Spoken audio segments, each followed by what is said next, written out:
రాయాలి.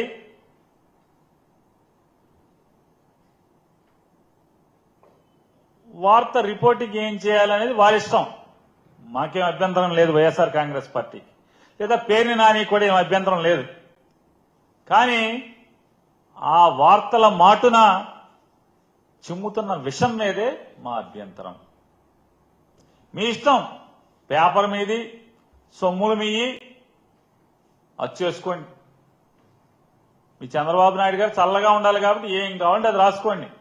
కానీ మాకు అభ్యంతరం వల్ల దాంట్లో రాస్తారు, పరిటాల రవి హత్య కేసులో నిందితులు ఇలాగే మరణించారన్న ముఖ్యమంత్రి, జగన్ నేరపూరిత రాజకీయాలపై అప్రమత్తంగా ఉండాలని మంత్రులకు సూచించాడండి చంద్రబాబు నాయుడు.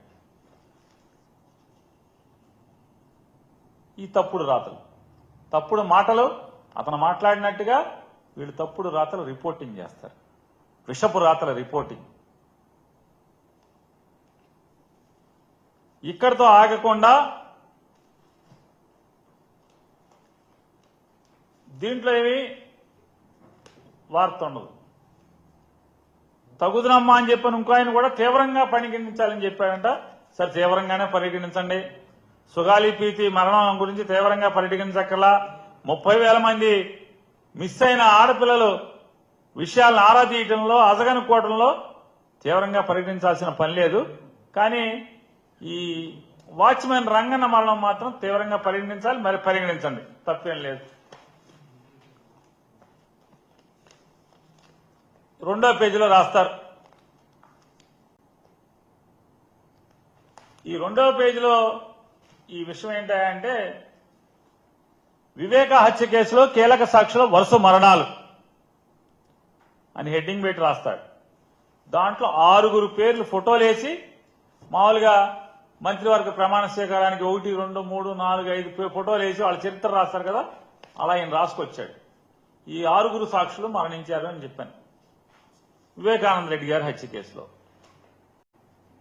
నారాయణ యాదవ్ 50 వయసు, 52 సంవత్సరాలు, జగన్ వాహన డ్రైవర్ కింద హెడ్డింగ్ కింద రాస్తాడు.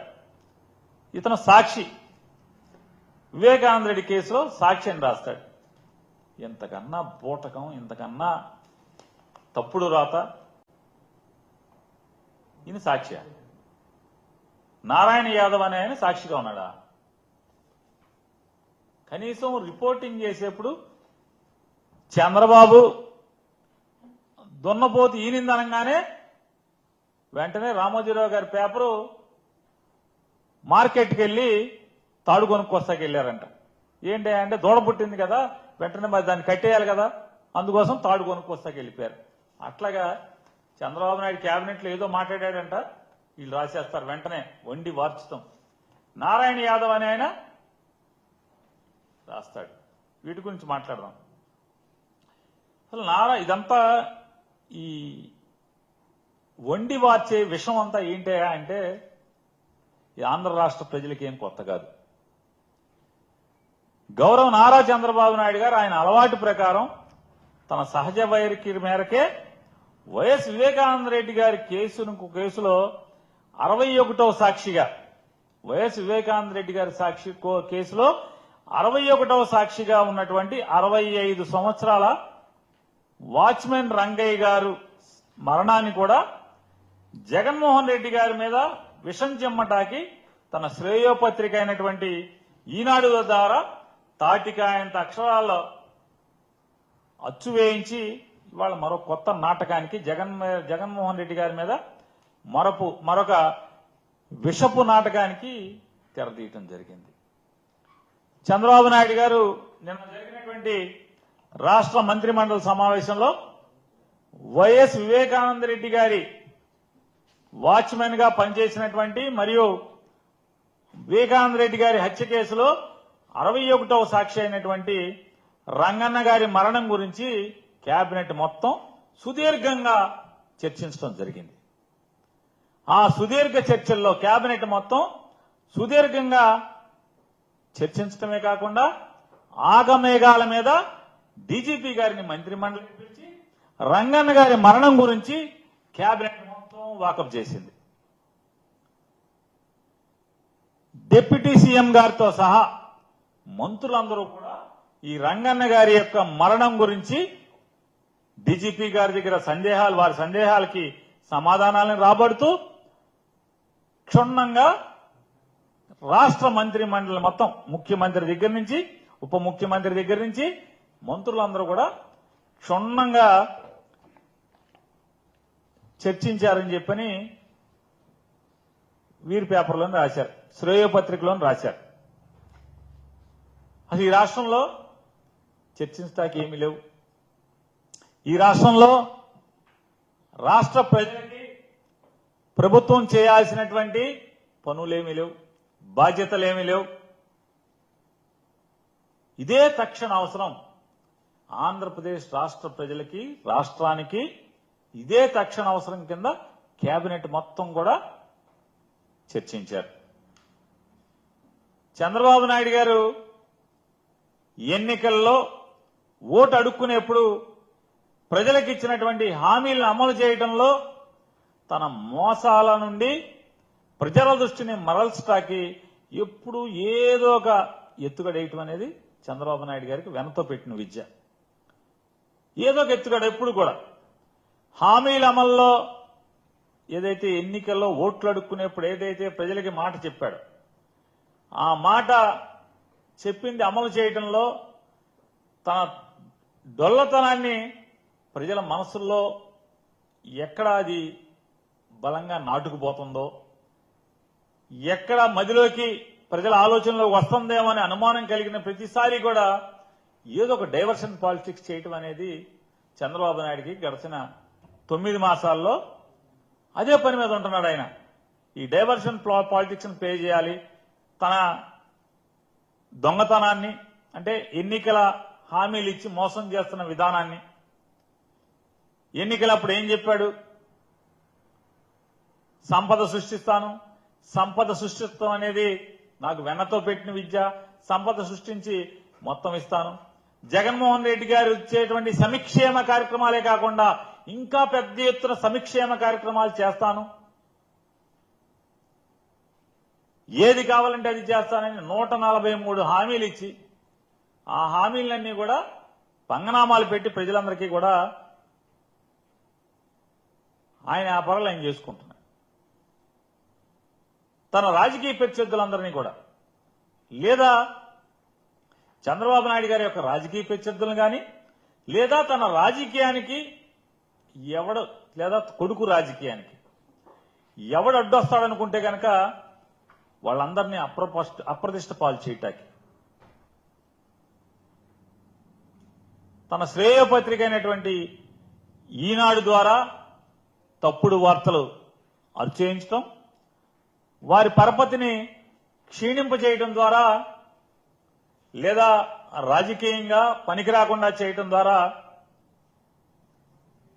తన ప్లాన్ అమలు చేయడంలో చంద్రబాబు నాయుడు గారికి పెట్టింది వెన్నతో పెట్టిన విద్య. ఇవాళ కొత్తగా జగన్మోహన్ రెడ్డి గారి గురించే కాదు, పిల్లనిచ్చి సాక్షాత్తు కాళ్లు కడిగి పిల్లనిచ్చినటువంటి వాళ్ళ మామ ఎన్టీఆర్ గారిని కూలదేయడం కోసం కూడా వారి భార్య లక్ష్మీపార్వతి గారి మీద ఎన్టీఆర్ పిల్లలందరికీ కూడా మనసులో విషాన్ని ఎక్కించి ఎన్టీఆర్ గారికి ఆయన పిల్లల్ని దూరం చేయడం, హరికృష్ణ గారిని పావుగా వాడుకుని ఎన్టీఆర్ మీద తిరుగుబాటు చేయించడం, ఊరూరా తిప్పటం. ఈ హరికృష్ణ గారు ఒకటి మాట్లాడితే 10 మాట్లాడినట్టుగా రామారావుకి వ్యతిరేకంగా ఈనాడు పత్రికలో అచ్చేయించటం, రామారావు గారి యశస్సుని ప్రజల్లో ఆయనకున్నటువంటి పరపతిని మసిపూసి మారేడికాయ చేసేట్టుగా, అది కించపరిచే విధంగా, అది క్షీణపడే విధంగా ఎన్టీ రామారావు గారు లక్ష్మీపార్వతి గారి చేతిలో కీలుబొమ్మ అయ్యాడని చెప్పని పెద్ద పెద్ద తాటికాయ అంత అక్షరాలతో రాయించటం, మొత్తం కూడా తన శ్రేయోపత్రికలో రాయించి రామారావు గారి పలుకుబడిని పలచనం చేసి కూలదోయటం అనేది ఇవాళ ఈ రాష్ట్ర ప్రజలందరూ కూడా మనందరం సాక్షులమే. అంటే పేపర్ని ఎలా వాడుకుంటాడు అంటే ప్రత్యర్థులను కానీ తన రాజకీయ అడ్డంకిగా ఉన్న వారిని కూలదోయటం కోసం, లేదా రాజకీయంగా తొలగించడం కోసం ఏ రకంగా ఆయన వాడుకుంటాడనేది మనందరం కూడా సాక్ష్యమే. అలాగే జగన్మోహన్ రెడ్డి గారి వ్యక్తిత్వాన్ని కూడా ప్రజల్లో హననం చేయడం కోసం, పలసన చేయడం కోసం ఆయన ఈనాడు పేపరు ఇద్దరూ కలిసి ఏ రకంగా అరాచకమైనటువంటి వార్తలను సృష్టించడం, విషం చెమ్మటం జగన్మోహన్ రెడ్డి గారు కాంగ్రెస్ పార్టీలోంచి బయటకు వచ్చిన దగ్గర నుంచి కూడా మనందరం చూస్తున్నాం. ఈ కేసు అసలు ఇదంతా ఏంటి? అసలు జగన్మోహన్ రెడ్డి గారికి ఏం సంబంధం? వాళ్ళ బాబాయ్ గారి హత్యకి జగన్మోహన్ రెడ్డి గారికి ఏంటి సంబంధం? ఏమీ సంబంధం లేకపోయినా సంబంధం ఉన్నట్టుగా చిత్రీకరించడం, వార్తలు వచ్చేయించడం, స్టేట్మెంట్లు ఇవ్వటం, ఇదంతా ఎవరు సృష్టించింది? ఇదంతా కూడా అప్పట్లో ఒక ముఖ్య వ్యవస్థలో ఉన్నటువంటి తనకున్న పలుకుబడినంత ఉపయోగించి సిబిఐని ప్రభావితం చేయటమా, ప్రలోభం చేయటమా, ఎంపీ అవినాష్ రెడ్డి గారిని అలాగే వాళ్ళ తండ్రి భాస్కర్ రెడ్డి గారిని ముద్దాయిలుగా చేర్చింది ఎవరనేది సమాజం అందరికీ తెలుసు. పాత్ర ఎవరిది, సూత్రధారులు ఎవరు, పాత్రధారులు ఎవరు, ఎవరి రామ్ లఖన్ సింగ్ ఎవరు? రామ్ లఖన్ సింగ్కి అప్పట్లో ఉన్న వ్యవస్థలో ఉన్నటువంటి ఒక ప్రముఖ వ్యక్తికి, లేదా ఆ ప్రముఖ వ్యక్తిని ఆడించేస్తున్నటువంటి ఇక్కడున్న ప్రముఖ వ్యక్తి అందరూ తెలిసి అందరికీ ఎవరెవరు అనేది. ఇవాళ వాళ్ళని తప్పుగా ఇరికించడమే కాకుండా ఈ తప్పుడు కేసుల నుంచి ఎప్పుడైతే ఇవాళ కాకపోతే రేపైనా నిజం నిలకడమే తెలుస్తుంది. నిజం ఎక్కడికి పోతుంది? రేపు ఈ తప్పుడు కేసుల నుంచి అవినాష్ రెడ్డి గారు కానీ లేదా వీళ్ళు కానీ బయటపడటానికి అవకాశాలు ఎక్కువగా మెండుగా ఉంటాయి. కాబట్టి ఇప్పటి నుంచే ఒకటి డైవర్షన్ పాలిటిక్స్, రెండు విషం చిమ్మి ఎలాగూ వాళ్ళకి సంబంధం లేకపోయినా ఒక ప్రజల్లో ఒక ప్రలోభాన్ని, అంటే ఒక అవగాహన, అంటే ఓహో ఈ సాక్షులందరూ కూడా చచ్చిపోవటం వల్ల ఈ కేసు పోయిందా అని అనుకోవాలనేటువంటి భ్రాంతి కలగజేసేట్టుగా చంద్రబాబు నాయుడు చేస్తున్నటువంటి ఈ కుట్రని, అలాగే న్యాయ వ్యవస్థలను కూడా ప్రభావితం చేసేట్టుగా ఇంతింత వార్తలు రాయించటం, సంబంధం లేకపోయినా ఈ రాష్ట్రానికి తక్షణ అవసరం ఉన్నట్టుగా రంగన్న గారి హత్య గురించి కేబినెట్ మొత్తం చర్చించడం, హుటాహుటిన ఆగమేఘాల మీద డీజీపీ గారిని పిలిపించుకోవడం, ఇవన్నీ కూడా తన సహజ శైలిలో చంద్రబాబు నాయుడు గారు చేస్తున్నటువంటి కుట్రలో భాగమే, డైవర్షన్ పాలిటిక్స్ లో భాగమే. ఇవాళ రంగన్న గారి మరణాన్ని కూడా రాష్ట్ర రాజకీయాలకి కేబినెట్ లో చర్చించి వాడుకునేటువంటి పరిస్థితులు మనం చూస్తున్నాం. ఇవాళ ఈనాడు పేపర్లో 6 సాక్షులు మరణించారు, వీరందరూ కూడా ఒక ప్లాన్ ప్రకారం చచ్చిపోతున్నారని చెప్పన్నట్టుగా చిత్రీకరించారు. మొదటి సాక్షి అంట నారాయణ యాదవ్, ఈయన జగన్ గారి డ్రైవర్ అని చెప్పి రాశారు. వాస్తవమే, నారాయణ యాదవ్ గారు జగన్ గారి డ్రైవర్, ఆంతరంగికుడు. ఆయన 2018 సుమారు 2018వ సంవత్సరంలో జగన్మోహన్ రెడ్డి గారు పాదయాత్ర వైజాగ్ కు చేరుకున్న సమయంలో ఆయన తలలో గడ్డలు ఏర్పడటం వల్ల ఆయన అకస్మాత్తుగా అపస్మార స్థితిలోకి వెళ్తే అక్కడి నుంచి ఆయనకి ఎన్ని ఆపరేషన్లు జరిగినాయి, ఎంత వైద్యం జరిగింది, ఆ వైద్యం చేయించింది ఎవరు, చివరికి ఆయన 2019లో ఆయన మరణించిన పరిస్థితి అయితే, రెండోది అసలు ఈ నారాయణ యాదవ్ గారు ఈ కేసులో సాక్షి కానే కాదు అనేది ఇవాళ కడపలో లేదా వారి కుటుంబ సభ్యులు ఎవరిని అడిగినా కూడా, నారాయణ గారి కుటుంబ సభ్యులను అడిగినా లేదా పోలీస్ రికార్డ్స్ ఒకసారి చూసుకుంటే, మీ సొంతంగా ఒక చిట్టా తయారు చేయకుండా పోలీస్ రికార్డ్స్ అంతా చూసుకుంటే శ్రీ నారాయణ యాదవ్ అనే ఆయన సాక్షి కానే కాదని చెప్పినది చెప్తున్నారు ఎవరిని అడిగినా కూడా. ఇవాళ ఇక రెండో ఆయన వాచ్మెన్ రంగయ్య గారి గురించి చివరిలో మాట్లాడుకుందాం, ఎందుకంటే అది లేటెస్ట్ గా మరణించారని చెప్తున్నాడు కదా. ఇకపోతే మూడోది కల్లూరి గంగాధర్ రెడ్డి గారు కీలక సాక్షి, మరణం జూన్ 9, 2022.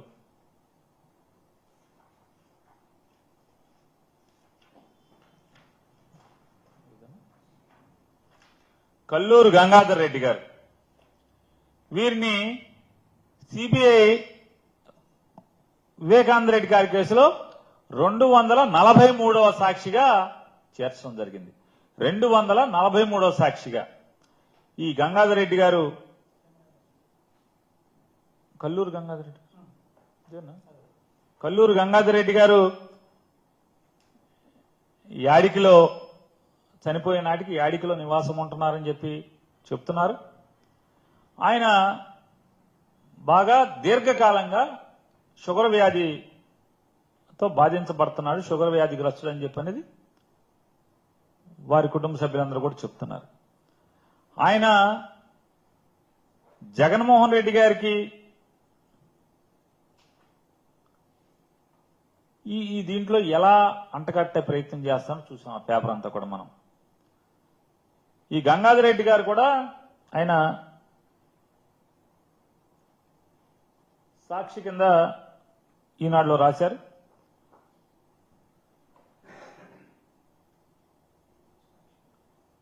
ఈ దాంట్లో ఆయన సిబిఐ అడిషనల్ ఎస్పీ స్మిత్ బెదిరించాడు, సాక్షిగా నమోదు చేసి అవినాష్ రెడ్డి గారు శివశంకర్ రెడ్డి గారి మీద తప్పుడుగా సాక్ష్యం చెప్పని బెదిరించారని చెప్పని అప్పట్లో ఉన్నటువంటి ఎస్పీ గారికి కూడా ఈ గంగాధర్ రెడ్డి గారు రాతపూర్వకమైనటువంటి ఫిర్యాదు కూడా ఇవ్వడం జరిగింది ఎస్పీ రామ్ సింగ్ గారి మీద, అడిషనల్ ఎస్పీ రామ్ సింగ్ గారి మీద. నన్ను ఇట్లా అవినాష్ రెడ్డి గారి మీద, శివశంకర్ రెడ్డి గారి మీద వీళ్ళు వివేకానంద రెడ్డి గారి హత్య కేసులో వీళ్ళ పాత్ర ఉందని చెప్పని బెదిరించినట్టు ఫిర్యాదు చేయడమే కాకుండా తాడిపత్రి కోర్టులో రామ్ సింగ్ మరియు నర్రెడ్డి సునీత గారి సమీప బంధువు జగదీష్ రెడ్డి గారు, బోనాల బాజిరెడ్డి గారి మీద కూడా ఒక ప్రైవేట్ కేసు కూడా ఫైల్ చేయడం జరిగింది.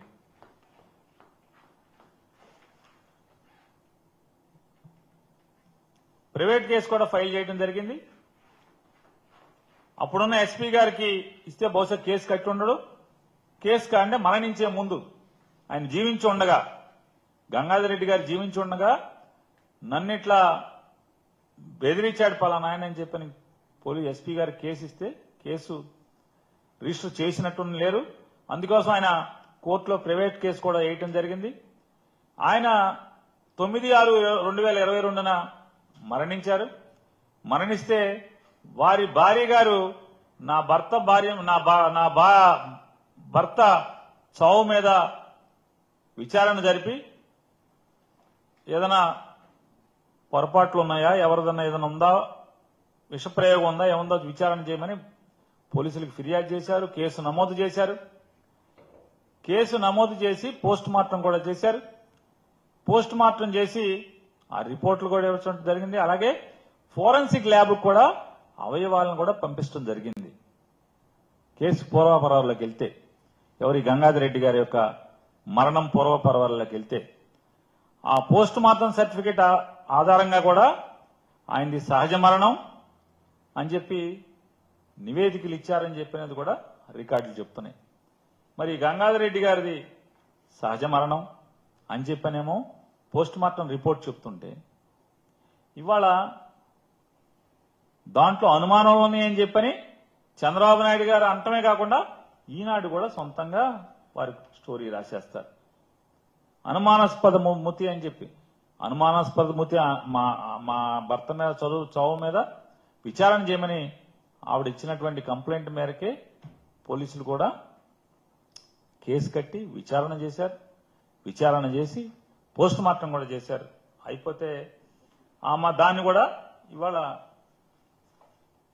జగన్మోహన్ రెడ్డి గారికి ఆపాదించి, అది ఈ కేసుతో ఏ సంబంధం లేని జగన్మోహన్ రెడ్డి గారికి ఆపాదించేటువంటి కథలు రాస్తారు, విషప్ కథలు. ఇక దీంట్లో 4వది కట్టిగే శ్రీనివాసరెడ్డి గారు, 57 సంవత్సరాల వయసు, అనుమానితుడు. ఆయన చనిపోవడం కూడా ఒకసారి చూడండి అని చెప్తారు. అంటే దీనికే అంటగడుతూ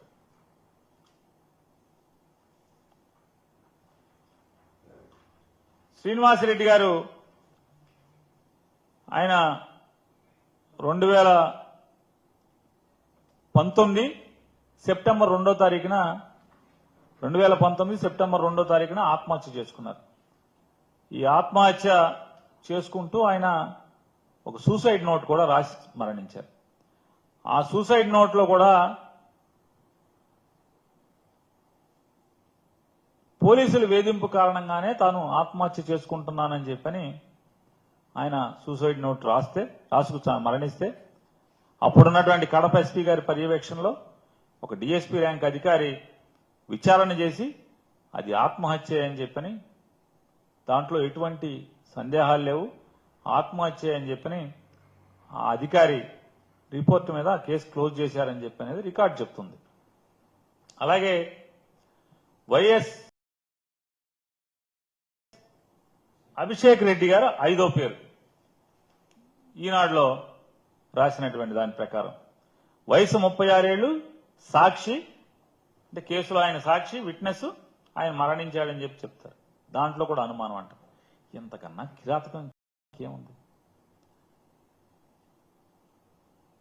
ఆయన అనారోగ్యంతో మరణిస్తే ఆయనకి బంధువులు చెప్పినటువంటి విషయాల మేరకు ఆటో ఇమ్యూనిటీ అనేటువంటి డిజార్డర్ ఉంది.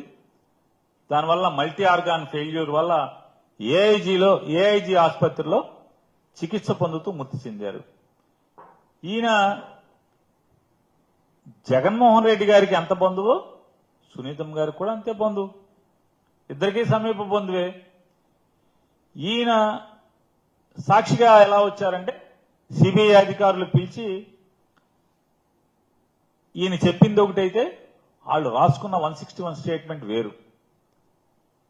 వెంటనే ఈనాడు, ఆంధ్రజ్యోతిలో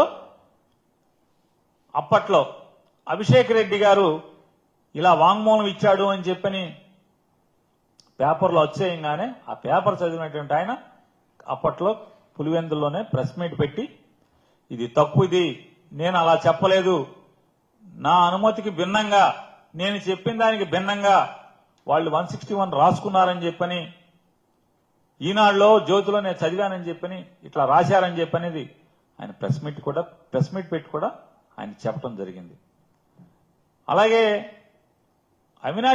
అభిషేక్ రెడ్డి గారు చెప్పినటువంటి అంటే సాక్ష్యంలో కానీ లేదా ఆయన చెప్పకుండానే ఆయన చెప్పినట్టుగా సిబిఐ పోలీసులు 161 కింద రాసుకున్న దాంట్లో కానీ ఎక్కడా కూడా అవినాష్ రెడ్డి గారి పేరు కానీ వాళ్ళ తండ్రి గారి పేరు కానీ లేదు. అలాగే ఇక 6వ పేరు ఈ గంగిరెడ్డి గారు. గంగిరెడ్డి గారు అంటే భారతి గారు తండ్రి గారు. ఆయన ఎక్కడా కూడా సాక్షి కాదు. కాకపోయినా ఇక్కడ దీంట్లో ఏం రాస్తాడు, ఇక్కడ చూడండి ఎంత అంటే ఈ చిత్రాలు, శ్రేయోపత్రిక చిత్రాలు చూసుకోండి ఒకసారి. వివేకా హత్య కేసులో కీలక సాక్షుల వరుస మరణాలు అని హెడ్డింగ్ పెడతాడు, 6 ఫోటోలు వేస్తాడు. చూసిన వాడికి అందరికి ఏమనిపిస్తారు, 6 సాక్షులు చనిపోయారంట అనేది మాట్లాడుకోవాలి. దీంట్లో ఎవరు సాక్షులు? 6 సాక్షులు కాదు, 3 సాక్షులు. ఈ సాక్షులందరిది కూడా ఒక ఆయనది ఆత్మహత్య, ఇద్దరిది సహజ మరణం. ఈసీ గంగిరెడ్డి గారు అంటే భారతి గారి తండ్రి గారు, ఆయన ఎలా మరణించారో మొత్తం అందరికీ, పత్రికలకి, టీవీలకి అందరికీ తెలుసు.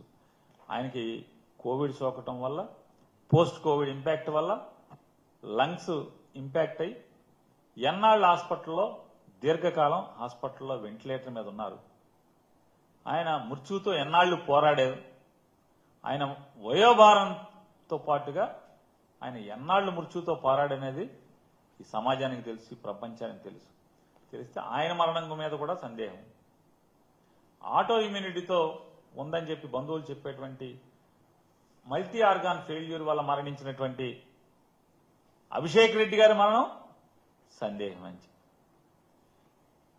ఇలాంటి రాస్తూ దాంట్లో 2వ సాక్షి ఈ 2-3 రోజుల్లో మరణించినటువంటి వాచ్మెన్ రంగన్న గారి మరణం కూడా దాని మీద కూడా రాసుకొచ్చారు కదా. ఓకే, ఇక వాచ్మెన్ రంగన్న గారి గురించి కూడా మాట్లాడుకుందాం. ఈయన వైఎస్ వివేకానంద రెడ్డి గారి ఇంట్లో వాచ్మెన్ ఉద్యోగంగా చేస్తున్నారు. మరణించే నాటికి ఆయన్ని సిబిఐ వారు 61వ సాక్షిగా నమోదు చేయడం జరిగింది. ఇవాళ ఏదైతే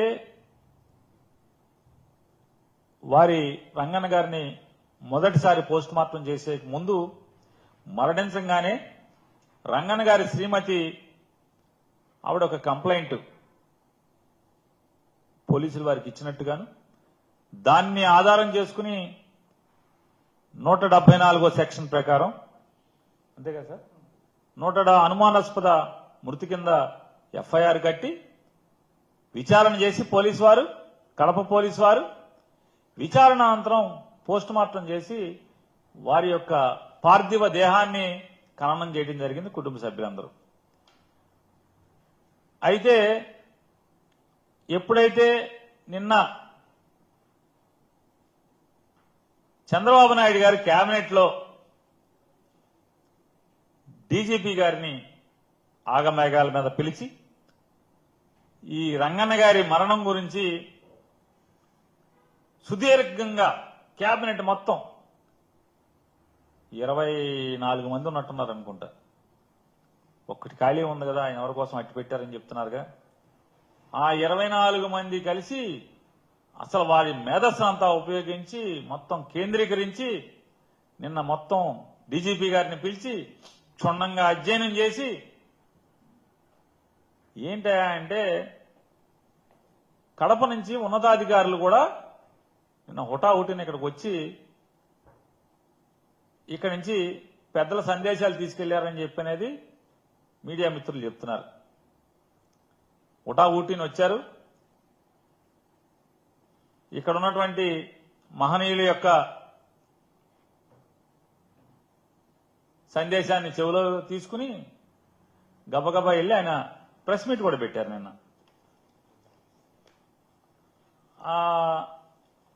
దానిలో ఈ ఈనాడు రాసిన దాని ప్రకారం ఈ రంగన్న గారి మరణం మీద వాళ్ళ భార్య గారే కంప్లైంట్ ఇచ్చారు అని పోలీసు రికార్డు చెప్తున్నాయి. నువ్వు ఉన్నావో పక్కన అంటే నేను పోలీసు రికార్డు మేరకు ఎఫ్ఐఆర్ నమోదైంది. రంగన్న గారి భార్య యొక్క కంప్లైంట్ మేరకు ఎఫ్ఐఆర్ నమోదై క్షుణ్ణంగా పోలీసు విచారణ చేసి పోస్ట్ మార్టం చేసి వారి పార్థివ దేహాన్ని వారికి కుటుంబ సభ్యులకు అప్పచెప్పారు. ఖననం కూడా అయిపోయింది. ఇది ఈయన్ని సాక్షిగా పెట్టిన దగ్గర అప్పటికి వైఎస్ జగన్మోహన్ రెడ్డి గారి ప్రభుత్వమే ఉంది. ఇక్కడ వైఎస్ఆర్ కాంగ్రెస్ పార్టీ ప్రభుత్వమే ఉంది.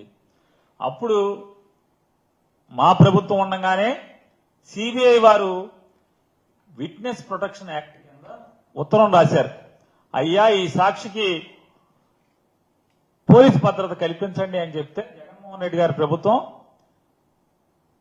2+2 అంటే 24 గంటలు ఇద్దరు అంగరక్షకులు ఉండేట్టుగా 2+2 నలుగురిని తుపాకీలతో ఉన్నటువంటి 4 గన్మెన్ని ఆయనకి ప్రొవైడ్ చేయడం జరిగింది. రౌండ్ ది క్లాక్ ఎప్పుడు ఇద్దరు గన్మెన్లు ఆయనకు ఉండేట్టుగా. చంద్రబాబు నాయుడు గారి ప్రభుత్వం వచ్చింది. ఈయన ప్రాణానికి అంత ప్రమాదం లేదు. 2+2 నలుగురు గన్మెన్లు అక్కర్లేదు. 1+1 చాలు. 1+1 చాలు. 1+1 చాలు అని చెప్పనేది ఆయన భద్రతను కుదించిన మాట వాస్తవమా కాదా? ఆయన మరణించేప్పటికీ 1+1 గన్మెన్లు ఉన్న మాట వాస్తవమా కాదా? 2+2 పోయి 1+1 వచ్చింది మీ ప్రభుత్వం వల్ల కాదా? మీరే కదా ఆయనకి 1+1 కుదించి గన్మెన్లు ఇద్దరం చేసి 24 గంటలు ఇద్దరు ఉండేవాళ్ళు 24 గంటలు ఎప్పుడు నిరంతరం ఒక మనిషి ఒక గన్మెన్ ఉండేట్టుగా చేశారు. మరి అటువంటి ఆయనకి ఇవాళ రంగన్న గారి అంటే 24 గంటలు జగన్మోహన్ రెడ్డి గారి ప్రభుత్వం ఉన్న నాళ్లు ఇద్దరు అంగరక్షకులు సాయుధులైన ఇద్దరు అంగరక్షకుల మధ్య బతికినటువంటి ఆయన ఇవాళ చంద్రబాబు నాయుడు గారి ప్రభుత్వంలో ఎవరైతే ఆయన మరణాన్ని అనుమానంగా చూడాలి ఏదో జరుగుతుంది అని చెప్పినటువంటి ఆయన ప్రభుత్వంలో 24 గంటలు ఒక గన్మెన్ ఉన్నాడు ఆయనకి. మరి 24 గంటలు చంద్రబాబు నాయుడు గారి ప్రభుత్వంలో పనిచేస్తున్నటువంటి గన్మెన్ ఉండంగా ఆయన మరణం ఎలా ప్రభుత్వానికి సందేహం వచ్చిందో నాకు అర్థం కావట్లా. ఎస్పీ గారికి ఎలా సందేహం వచ్చిందో అర్థం కావట్లా. సాధారణంగా ఎవరికైనా సాయుధులైన అంగరక్షకులను ఇస్తే ఆ అంగరక్షకులు వారు శుభ్రంగా పనిచేస్తున్నారా లేదా, అతనితో ఉంటున్నారా లేదా అని నైట్ బీట్ ఎవరికైతే ఉంటుందో నైట్ బీట్ వాళ్ళు చూస్తారు, పగలు కూడా ఇన్స్పెక్షన్ జరుగుతుంది. ఈ మనం అలాట్ చేసినటువంటి గన్మెన్ అంగరక్షకుడు కరెక్ట్ గా ఉద్యోగం చేస్తున్నాడా లేదా, లేకపోతే ఏదైనా జరగకూడదు జరిగితే అందరికీ ఇబ్బంది వస్తుందని చెప్పని ఏ ప్రభుత్వం ఉన్నా ఎవరికి గన్మెన్లు ఇచ్చినా పోలీసు అధికారులు చేసేటువంటి ప్రక్రియ అది. మరి చంద్రబాబు నాయుడు గారి ప్రభుత్వం ఇచ్చినటువంటి గన్మెన్ 24 గంటలు ఉండగా ఆయన మరణం ఎలా అనుమానాస్పదమో మరి ఈ ప్రభుత్వాన్ని నడుపుతున్నటువంటి పెద్దకు వచ్చిందో మనకు అర్థం కాదు. ఆల్రెడీ ఒకసారి విచారణ చేసి మరి ఎస్పీ గారి నాయకత్వంలోనే కదా జిల్లా పోలీస్ అంతా నడిచేది, కడప జిల్లా మొత్తం నడిచేది ఆయన నాయకత్వంలోనే కదా, ఆయన పర్యవేక్షణలోనే కదా. ఆయన పర్యవేక్షణలో ఆయన చేతి కింద ఉన్నటువంటి ఆయన ఆదేశాల మేరకు పనిచేస్తున్నటువంటి పోలీసు అధికారులు రంగన్న గారి మరణాన్ని విచారణ చేసి పోస్ట్ మార్టం చేసి ఆ పార్థివ దేహాన్ని మృతదేహాన్ని ఇంట్లో కుటుంబ సభ్యులకు అప్పచెప్పిన తర్వాత మళ్లీ ఇవాళ హుటాహుటిన ఇక్కడ విజయవాడలో డీజీపీ గారు ఆగమేఘాల మీద కేబినెట్ అంతా పిలిచి డీజీపీ గారిని గట్టిగా మాట్లాడి ఆయన దగ్గర అన్ని విషయాలు తెలుసుకున్న తర్వాత గబగబా మరి ఎవరికి సందేహం వచ్చిందా ఏంటో తెలియదు, మళ్ళీ ఆ ఖననం చేసినటువంటి ఆ పూడ్చిపెట్టినటువంటి పార్థివ దేహాన్ని మృతదేహాన్ని మళ్లీ వెలికి తీసి ఇప్పుడు మళ్లీ రీపోస్ట్ మార్టం చేస్తున్నారు. చేసుకోండి, తప్పేం కాదు. అంటే నివేదికలు రాకముందే, సాంకేతిక పరమైనటువంటి నివేదికలు రాకముందే తప్పుడు వార్తలు, విషం చిమ్మేటువంటి వార్తలు వచ్చేయటం, జగన్ గారికి ఆపాదించేట్టు చేయటం. పరిటాల రవి గారి మృతి కూడా ఇలాగే జరిగింది. పరిటాల రవి గారు చనిపోయిన తర్వాత చంద్రబాబు నాయుడు గారు ముఖ్యమంత్రి అయ్యావు కదా, పరిటాల రవి గారి శ్రీమతి గారు మంత్రి కూడా అయింది కదా మీ మంత్రిమండలిలో, మరి ఎందుకు విచారణ చేయలేదు? పరిటాల రవి గారి చంపేసినటువంటి హత్య కేసులో ఉన్నటువంటి ముద్దాయిలందరూ రకరకాల కారణాలతో చచ్చిపోయారని చెప్పని ఇవాళ నోటితో మాట్లాడే బదులు అది నోరా ఏమనాలి? 14 నుంచి 19 దాకా మీరేం చేశారు? చాలాసార్లు జగన్మోహన్ రెడ్డి గారిని మీరు ఊతపదంతో మాట్లాడేవారు కదా, ఏదో ఏదో చేయమని. మరి మీరేం చేయలే? ఎందుకు చేయలే ఆ పని? చంద్రబాబు నాయుడు గారు మిమ్మల్నే 14 టు 19 పరిటాల రవి గారి భార్య శ్రీమతి గారు కూడా నీ మంత్రి మండలిలో ఒక సభ్యురాలు, మీరు ముఖ్యమంత్రి. మరి పరిటాల రవి గారి ఇవాళ ఈ సొల్లు పురాణం ఈనాడులో రాయించుకునే బదులు మీరు ఎందుకు విచారణ చేయలేదు ఆ మరణాల మీద? అంటే మీకు చిత్తశుద్ధి ఉండదు, కేవలం ప్రత్యర్థుల్ని వాళ్ళ యొక్క యశస్సుని ఖననం చేయటం, వారి మీద విషం చెమ్మటం, వారి కీర్తి మీద బురద చెమ్మటం తప్పితే వాటి మీద ఉన్న శ్రద్ధ మీకు దేని మీద చిత్తశుద్ధి ఉండదు. ఇవాళ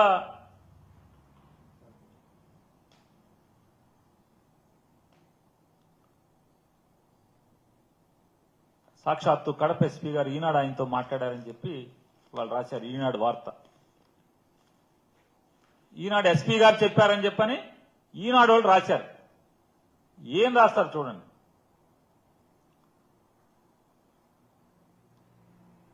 వాచ్మెన్ రంగన్న, డ్రైవర్ నారాయణ. ఇప్పుడు దాంట్లో ఆయన ఏం చెప్పాడు? వివేక హత్య కేసులో సాక్షులు, ఆ సాక్షుల కింద చూడండి పేర్లు రాశారు ఈనాడు పేపర్ అది. Srinivasa Reddy, Gangadhar Reddy, Abhishek Reddy, watchman Ranganna, driver Narayana Yadav. నారాయణ యాదవ్ సాక్షి కాదనేమో వాళ్ళ ఇంట్లో వాళ్ళందరూ చెప్తున్నారు, రికార్డులు చెప్తున్నాయి. అలాగే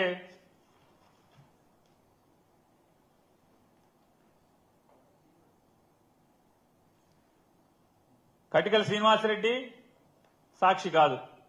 కానీ దీంట్లోనేమో శ్రీనివాసరెడ్డి సాక్షి కింద మీరు రాస్తారు, ఎస్పీ గారు చెప్పాడని రాస్తారు. శ్రీనివాసరెడ్డి అనే అతను సాక్షి అని ఎస్పీ గారు చెప్పాడని రాస్తారు.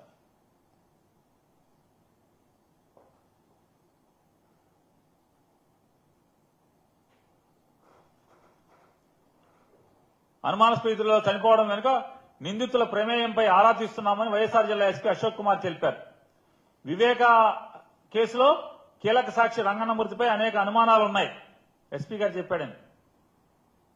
వాటిని నివృత్తి చేయడానికి దర్యాప్తు చేస్తున్నాం. అప్పటి వరకు చోటు చేసుకున్న సాక్షుల మృతిపై విచారణకు సిట్ ఏర్పాటు చేశాం. ఇంకే ఆన్లైన్లో 10 మంది సీఏల్ని, ఎస్ఐల్ని, డీఎస్పీని ఆన్లైన్లో పెట్టామన్నారు. వైకాపా అధినేత జగన్ కారు డ్రైవర్ నారాయణమూర్తిపైన దృష్టి సారించాం. ఐపీఎస్ ఆఫీసరా?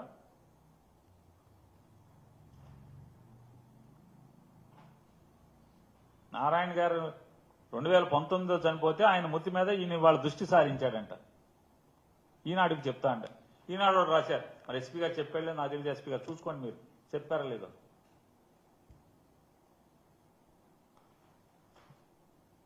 నారాయణ గారు రెండోది, నారాయణ గారు సాక్షి కాదు, ఈ కేసులో సాక్షి కాదు. ఆయన ఎలా చనిపోయాడో మొత్తం ప్రపంచానికి తెలుసు, కడప అందరికీ తెలుసు, వాళ్ళ కుటుంబం అంతా తెలుసు. ఆయన మరణం మీద కూడా దృష్టి సారించామని చెప్పి ఎస్పీ గారు చెప్తాడు.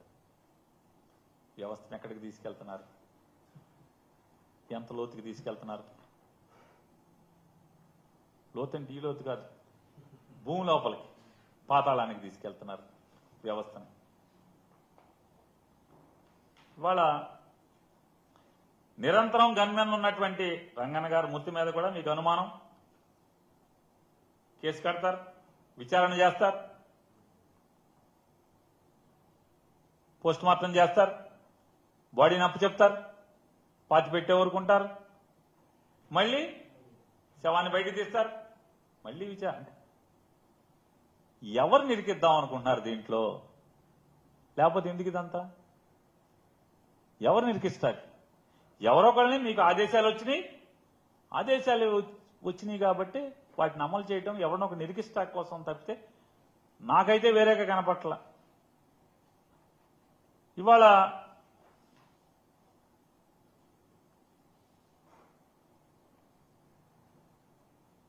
కేవలం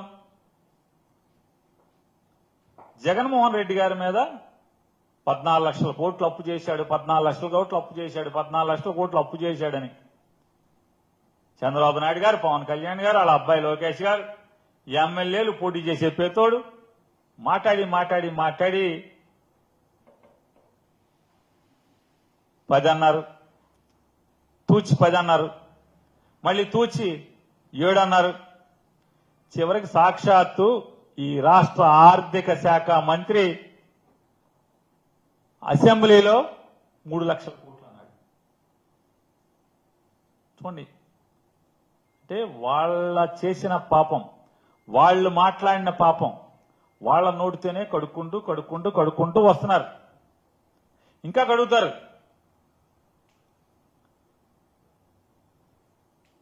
ఎలక్షన్లోనేమో బస్సు ఎక్కండి, నా పేరు చెప్పండి, చంద్రబాబు నాయుడు చెప్పాడని చెప్పండి, నువ్వు పుట్టింటికి వెళ్ళండి, మీ అక్కింటికి వెళ్ళు, మీ అత్తోరింటికి వెళ్ళు, ఎక్కడికి పడితే అక్కడ తిరుగు అనేమో ఎలక్షన్లో చెప్పి, ఇప్పుడేమో కౌన్సిల్లో ఏమంటారు? అన్నవరం వెళ్తాకి, తిరుపతి వెళ్తాకి, అక్కడికి వెళ్తాకి, పుట్టింటికి వెళ్తాకి కాదు బస్సు, జిల్లా సరిహద్దుల్లోనే అని చెప్పామని ఒక ఆవిడ చెప్తుంది. చంద్రబాబు నాయుడు గొప్పవాడా, ఈవిడ గొప్పవాడా మనకు అర్థం కాదు. ఆమె ఇచ్చిందే మాత్రం, ఈవిడేమో తూచి అంటది. అంటే అతనికి నోరు రా చంద్రబాబు నాయుడికి తూచి చెప్పటానికి. ఈవిడ అంటే ఇట్లాంటి ఎన్నికల హామీలన్నీ కూడా పక్కదారి పట్టిస్తాయి, ప్రజల్ని డైవర్షన్ చేయడానికి. జగన్మోహన్ రెడ్డి 14 లక్షల కోట్లు అప్పు చేశాడని చెప్పి ఉన్నాము. ఇవాళ అదేమో 3 లక్షల కోట్లు అని చెప్పేనేమో మనం చెప్తున్నాం. ఇవాళ వాళ్ళే చెప్పారు కదా అసెంబ్లీలో. అంటే ఈ పాపాలన్నీ కూడా ప్రజల దృష్టిలోంచి ఏమార్చటానికి ఇటువంటి తప్పుడు మాటలు మాట్లాడటం, తప్పుడు కథనాలు, తప్పుడు ఎంక్వైరీలు. ఇవాళ ఇంకొకటి కూడా, ఏదైతే ఇందులో వేసినటువంటి 6 సాక్ష్యాలు, ఐదుగురు సాక్ష్యాలు అని చెప్పని, ఇందులో ఒక ఆయన ఏదో నిందితుడు అన్నాడు, అనుమానితుడు అన్నాడు, మిగతా వాళ్ళందరూ రకరకాలు చెప్పారు. ఇక్కడ పేరు రాశాడు, గంగిరెడ్డి గారి పేరు తప్పితే ఎస్పీ గారు ఐదుగురు సాక్షులు అని చెప్పి ఎస్పీ గారు చెప్పినట్టుగా ఈనాడు ఆయన రాశాడు. ఇందులో మాకు ఎరుకున్నంత వరకు పోలీసు రికార్డు ప్రకారం 3 సాక్షులు. ఆ 3లో ఏ సాక్షి కూడా అవినాష్ రెడ్డి గారి పేరు కానీ వాళ్ళ తండ్రి గారి పేరు కానీ చెప్పలేదు. రెండోది, ఎవరైతే వాళ్ళు నిన్న మొన్న చనిపోయినటువంటి రంగన్న, వాచ్మెన్ రంగన్న గారు కూడా 164 ఇచ్చింది. దాంట్లో కూడా రంగన్న గారు జడ్జి దగ్గర నమోదు చేసినటువంటి సాక్ష్యంలో కూడా అవినాష్ రెడ్డి గారి పేరు కానీ భాస్కర్ రెడ్డి గారి పేరు కానీ లేదు. మరి ఏంటి ఇలా మరణించటం వల్ల ఒకవేళ మా పార్టీకి సంబంధించినటువంటి అవినాష్ రెడ్డి గారికి ఏ రకంగా లాభం అని నేను ప్రశ్నిస్తాను మిమ్మల్ని. మీరు ఇవన్నీ కూడా రుద్దే ప్రయత్నం చేస్తున్నారు కదా, ఇదంతా బురదేసే ప్రయత్నం చేస్తున్నారు కదా ఈనాడు పేపర్ ద్వారా, అలాగే కేబినెట్లో మీరు చర్చించడం ద్వారా. నేను చంద్రబాబు నాయుడు గారిని అలాగే ఈనాడు వాళ్ళని ప్రశ్నిస్తున్నాను. ఇందులో 164 స్టేట్మెంట్లో, రంగన్ గారు ఇచ్చినటువంటి 164 స్టేట్మెంట్లో అవినాష్ రెడ్డి గారి పేరు లేనప్పుడు ఏం, ఆయన ఉంటే ఏంటి, మరణిస్తే ఏంటి, అవినాష్ రెడ్డి గారికి వచ్చిన నష్టం ఏంటి? ఎవరికన్నా ఉంటే వేరే వాళ్ళ పేర్లు ఎవరు చెప్పారో వాళ్ళకు ఉండాల్సి వస్తుంది. ఇబ్బందులు ఉంటే మరణించడం వల్ల ఇంక ఇబ్బందే. అందులో మిగతా వాళ్ళు ఎవరో రంగన్ గారు పేర్లు చెప్పాడు కదా, రంగన్ గారు కొంతమంది పేర్లు చెప్పాడు కదా, వాళ్ళకి నష్టమే కదా. రేపు ఇంట్రాగేషన్ చేయకుండా ఇంట్రాగేషన్లో వేరేగా వాళ్ళకి ఏమైనా లబ్ధి చేకూరేదేమో, వాళ్ళ ఇంట్రాగేషన్లో వాళ్ళు ఏమైనా పట్టుకోగలిగేవారేమో వాళ్ళ పేర్లలో. అది లేకుండా నష్టపోయింది ఎవరిని ఉంటే అందులో ముద్దాయిలు నష్టపోతారు ఈ మరణం వల్ల, రంగన్ గారి మరణం వల్ల. అవినాష్ రెడ్డి గారికి రంగన్ గారికి కూడా ఏం సంబంధం లేదు. సంబంధం లేకుండా ఆ స్టేట్మెంట్ల పరంగా చూస్తే, సాక్షి పరంగా లేనప్పుడు ఈ బురద ఏంటి, విషయం ఏంటి, ఇవన్నీ డైవర్షన్ పాలిటిక్స్ తప్పితే. ఎప్పుడు నారాయణ గారు చనిపోయాడు, జగన్ గారు అంతరంగికుడు ఎప్పుడు చనిపోయింది? 2019లో ఆయన బ్రెయిన్కి సంబంధించినటువంటి వ్యాధితో మరణిస్తే ఇవాళ ఇవన్నీ అవాకులు చవాకులు పేలటం. ఇవాళ ఈ అవాకులు చవాకులు అంటే ఈ వ్యవస్థ, గన్మెన్లు ఉన్నటువంటి 24 గంటలు గన్మెన్ కాపలా ఉన్నటువంటి వ్యక్తి మరణిస్తేనే పోలీసు అధికారులకి, అంటే మా డీజీపీ గారికి కూడా అనుమానం అని చెప్పి రాస్తున్నారు కదా వీళ్ళు, వాళ్ళకి ముఖ్యమంత్రికి అనుమానం ఉంటే, అంటే మీ వ్యవస్థ, మీరు నడిపే వ్యవస్థ మీద మీకు ఏమాత్రం నమ్మకం ఉందనేది మీరు చెప్పకుండానే మీ నోటితో మాటలు మాట్లాడడం వల్ల తేటతెల్లం అవుతుంది. అలాగే జగన్మోహన్ రెడ్డి గారు 2+2 ఇచ్చాడు రంగన్నకి. మళ్ళీ ఒకసారి అండర్లైన్ చేసుకోండి. జగన్మోహన్ రెడ్డి గారి ప్రభుత్వం 2+2 ఇచ్చింది. మీరు వచ్చి దాన్ని 1+1 చేశారు. కాబట్టి ఇటువంటి తప్పుడు వ్యాపారాలు, తప్పుడు మీటింగ్లు, తప్పుడు చర్చలు, విషం చిమ్మే కార్యక్రమాలని కట్టిపెట్టమని చెప్పని చంద్రబాబు నాయుడు గారికి హితవు చెప్తున్నాం.